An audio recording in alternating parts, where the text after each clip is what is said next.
Matilda Chapter 18. The Names. "Miss Trunchbull!"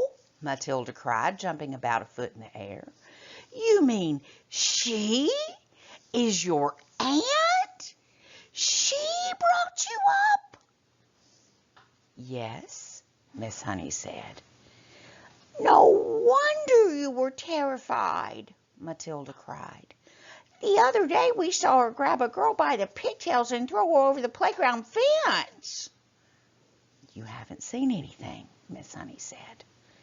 "After my father died when I was 5 1/2, she used to make me bathe myself all alone. And if she came up and thought I hadn't washed properly, she would push my head under the water and hold it there. But don't get me started on what she used to do. That won't help us at all." "No," Matilda said, "it won't. We came here," Miss Honey said, "to talk about you. And I've been talking about nothing but myself the whole time. I feel like a fool. I am much more interested in just how much you can do with those amazing eyes of yours." "I can move things," Matilda said. "I know I can. I can push things over." "How would you like it," Miss Honey said, "if we made some very cautious experiments to see just how much you can move and push?" Quite surprisingly, Matilda said, "If you don't mind, Miss Honey, I think I would rather not. I want to go home now and think about all the things I've heard this afternoon." Miss Honey stood up at once. "Of course," she said, "I have kept you far too long.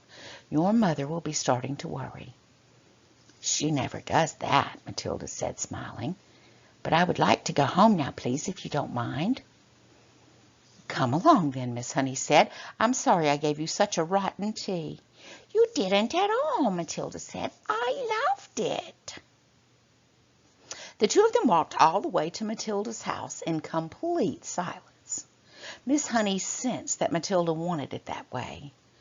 The child seemed so lost in thought she hardly looked where she was walking, and when they reached the gate of Matilda's house, Miss Honey said, "You had better forget everything I told you this afternoon."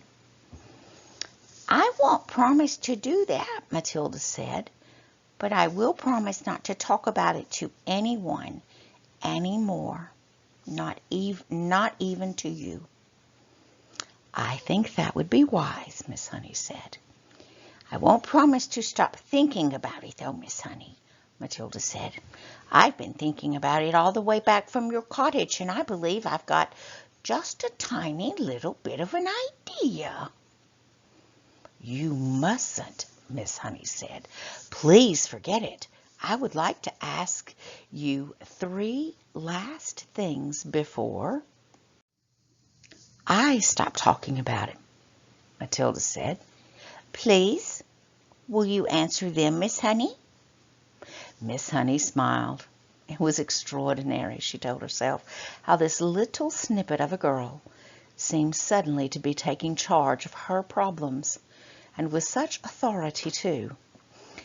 "Well," she said, "that depends on what the questions are."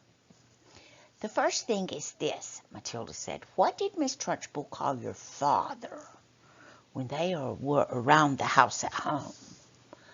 "I'm sure she called him Magnus," Miss Honey said. "That was his first name." And what did your father call Miss Trunchbull?" "Her name is Agatha," Miss Honey said. "That's what he would have called her." "And lastly," Matilda said, "what did your father and Miss Trunchbull call you around the house?" "They called me Jenny," Miss Honey said. Matilda pondered these answers very carefully. "Let me make sure I've got them right," she said. "In the house at home, your father was Magnus, Miss Trunchbull was Agatha, and you were Jenny. Am I right?" "That is correct," Miss Honey said. "Thank you," Matilda said. "And now I won't mention the subject any more." Miss Honey wondered what on earth was going on in the mind of that child. "Don't do anything silly," she said. Matilda laughed and turned away and ran up the path to her front door, calling out as she went, "Goodbye, Miss Honey.